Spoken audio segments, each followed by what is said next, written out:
Nisa Utri. Nama saya Indian Ningsih. Nama saya Lila. Nama saya Rana Tribawa. Di sini kami akan mempresentasikan tentang dinamika perdagangan kayu ilegal dalam ekspor-impor internasional. Melalui Kejaksaan Tinggi Sulawesi Selatan, Direktorat Jenderal Penegakan Hukum KLHK melimpahkan kasus kayu ilegal ke Kejaksaan Negeri Makassar. Pelimpahan ini dilakukan agar kasus kayu ilegal ini bisa segera disidangkan.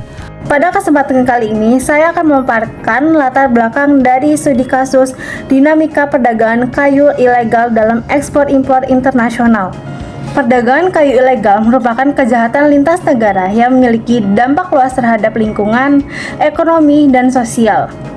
Dengan nilai perdagangan global mencapai 152 miliar US dollar per tahun.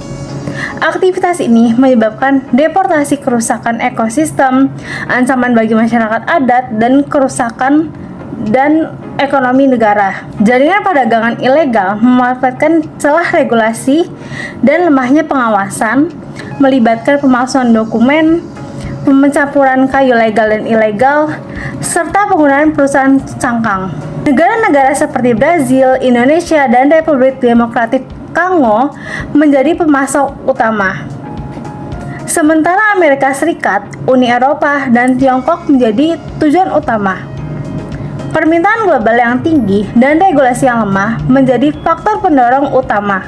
Analisis teori bisnis internasional dari Alain Verbeka seperti konsep FSA, LAS, Rounded Rationality, dan Bounded Realitability membantu memahami strategi pelaku perdagangan ilegal. Oleh karena itu, diperlukan kebijakan pencegahan yang efektif dan sistem pengawasan yang kuat dalam rantai pasokan global. Konsep atau teori pada makalah ini yang pertama adalah Farm Specific Advantage atau FSAS. Farm Specific Advantage atau FSAS merupakan keunggulan yang dimiliki oleh suatu perusahaan atau jaringan dalam mengakses sumber daya tertentu yang tidak dimiliki oleh pesaing lainnya. Dalam konteks perdagangan ilegal kayu, FSAS dapat berupa kemampuan jaringan kriminal untuk memalsukan dokumen ekspor, mengamankan akses ke pasar global, serta menjalin hubungan dengan oknum aparat yang korup.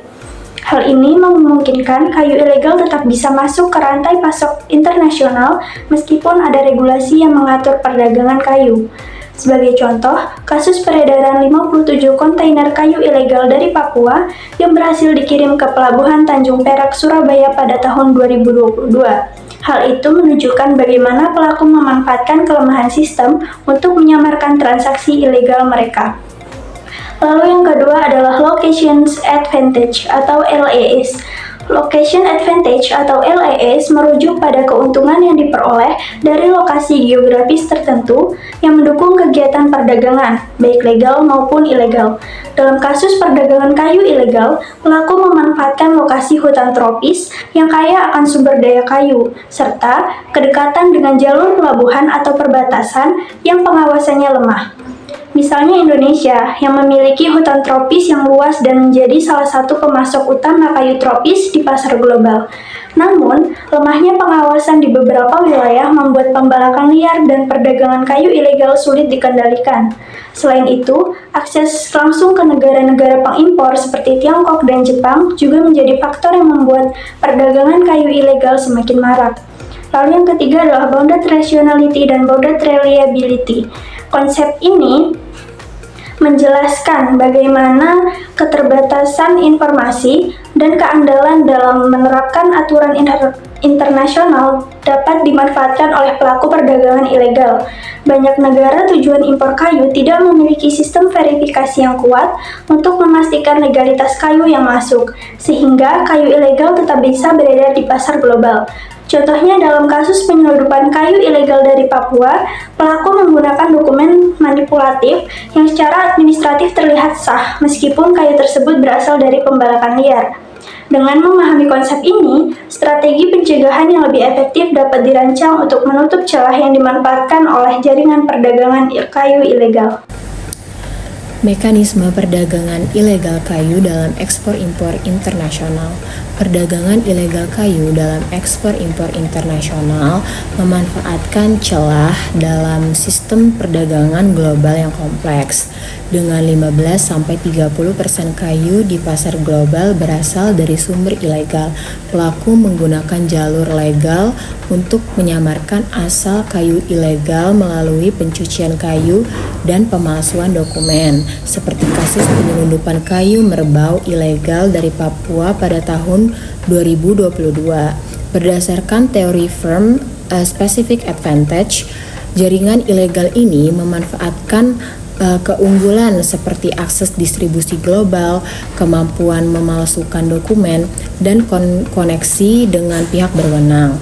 Mereka juga melakukan diversifikasi jalur ekspor melalui negara transit untuk menghindari deteksi serta memanfaatkan teknologi untuk mengaburkan asal-usul kayu. Faktor pendukung perdagangan ilegal kayu berdasarkan teori Location Advantage (LAS) dari buku Verbeek 2013, Indonesia memiliki posisi geografis strategis yang justru dimanfaatkan oleh pelaku perdagangan ilegal. Hutan tropis yang luas, akses jalur ke perdagangan laut internasional, serta lemahnya pengawasan di perbatasan menjadi celah bagi perdagangan kayu ilegal. Selain itu, akses langsung ke negara pengimporan seperti Tiongkok dan Jepang memperkuat posisi Indonesia sebagai pemasok utama kayu tropis. Tingginya permintaan global terhadap kayu eksotis dan langka juga menjadi faktor pendukung laporan Global Witness 2023 yang menyebutkan bahwa lebih dari 60% kayu tropis di pasar global berasal dari negara dengan tingkat pembalakan liar tinggi. Dengan lokasi strategisnya, Indonesia menjadi target utama bagi jaringan perdagangan ilegal yang ingin memanfaatkan akses ekspor global. Selanjutnya, saya akan membahas strategi pencegahan berdasarkan teori bisnis internasional. Strategi ini dapat dilakukan dengan teknologi dan kerjasama internasional berdasarkan teori Verbeek tahun 2013. Strategi ini memiliki pencegahan dalam bisnis internasional yang bisa dilakukan dengan dua cara. Yang pertama, ada teknologi untuk mengatasi bounded rationality menggunakan AI dan big data membantu perusahaan memahami pasar global dan mengambil keputusan lebih akurat. Yang kedua yaitu ada kerjasama internasional untuk mengatasi bounded reliability kemitraan dengan perusahaan lokal atau global, yaitu dengan memastikan bisnis berjalan stabil dan sesuai dengan regulasi. Dengan strategi ini, perusahaan lebih siap untuk menghadapi tantangan dan resiko ekspansi internasional. Blockchain digunakan untuk melacak asal kayu. Yang pertama, secara transparan. Kedua, mencegah pemalsuan dokumen. Dan yang ketiga, memungkinkan otoritas serta konsumen untuk memantau rantai pasok.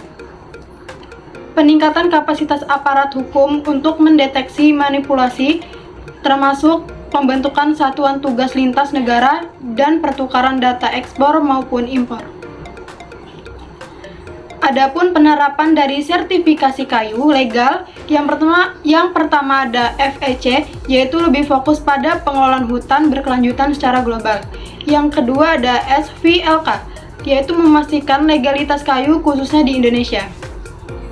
Strategi ini bertujuan untuk menekan perdagangan kayu ilegal serta memperkuat posisi Indonesia dalam pasar global. Sekian dari kami. Assalamualaikum